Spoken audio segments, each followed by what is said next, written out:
Assalamualaikum warahmatullahi wabarakatuh.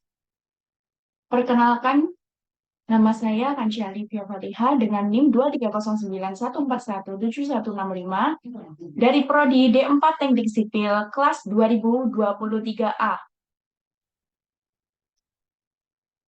Di sini, saya akan mempresentasikan tentang bahan bangunan ramah lingkungan dan juga berbasis teknologi ramah lingkungan.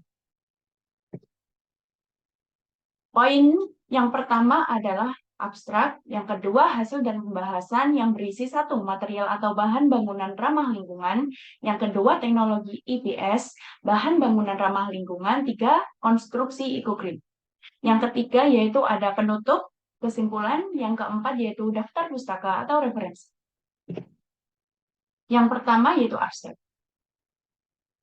Konsep bangunan ramah lingkungan atau green building concept adalah terciptanya konstruksi dari tahap perencanaan, pelaksanaan, dan pemakaian produk konstruksi yang ramah lingkungan, efisien dalam pemakaian energi dan sumber daya, serta berbiaya rendah dan memperhatikan kesehatan, kenyamanan penghuninya yang semuanya berpegang kepada kaidah berkesinambungan.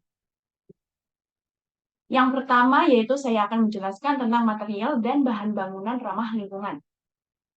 Pembahasan menjaga lingkungannya asri, bersih, dan tentunya membawa dampak sehat untuk semua elemen masyarakat memang satu hal yang tidak mudah, namun perlu dilakukan.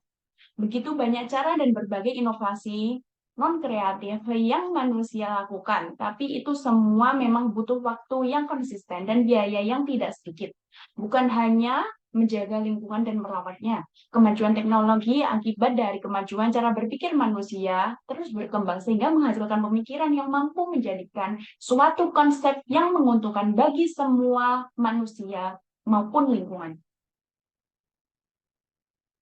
Yang kedua yaitu ada teknologi IPS, bahan bangunan ramah lingkungan.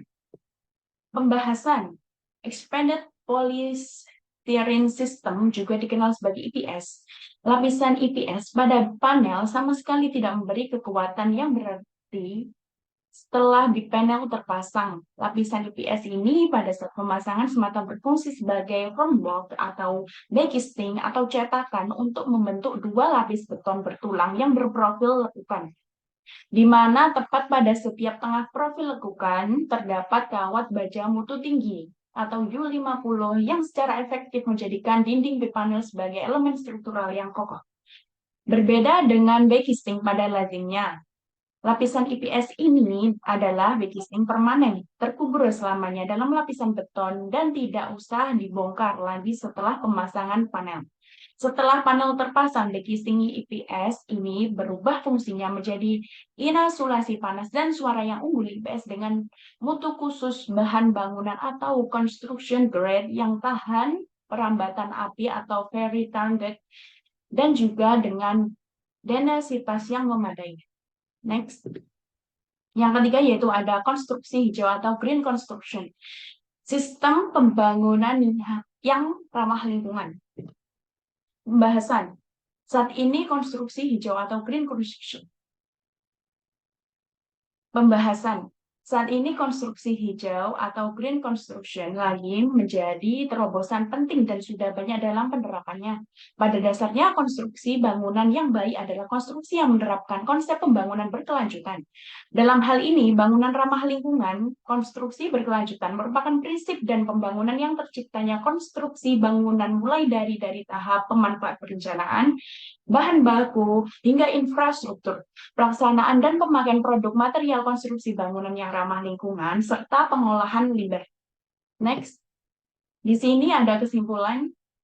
Jadi kesimpulan yang dapat diambil adalah sustainable development yang berkaitan langsung dengan sustainable building adalah seni dan ilmu dalam merancang dan mengeksplorasi bangunan, kawasan dan lingkungan yang berbasis pada berkelanjutan alam dilakukan oleh manusia dengan menggunakan teknologi canggih maupun memberikan kontribusi positif terhadap lingkungan secara aktif dan terus-menerus. Pembangunan berkelanjutan adalah bentuk gabungan dari berbagai disiplin ilmu yang bertanggung jawab pada kesejahteraan masyarakat secara keseluruhan, berkaitan erat dengan lingkungan atau environmental sustainable, ekonomi atau economic sustainable, dan sosial atau social sustainable. Sekian kesimpulan yang dapat diambil. Di sini ada daftar pustaka atau referensi saya. Oke, next. Di sini ada kata-kata yaitu menjaga lingkungan bukan hanya angan-angan, tapi tindak. Terima kasih, sekian dari saya. Kurang lebihnya mohon maaf. Wassalamualaikum warahmatullahi wabarakatuh.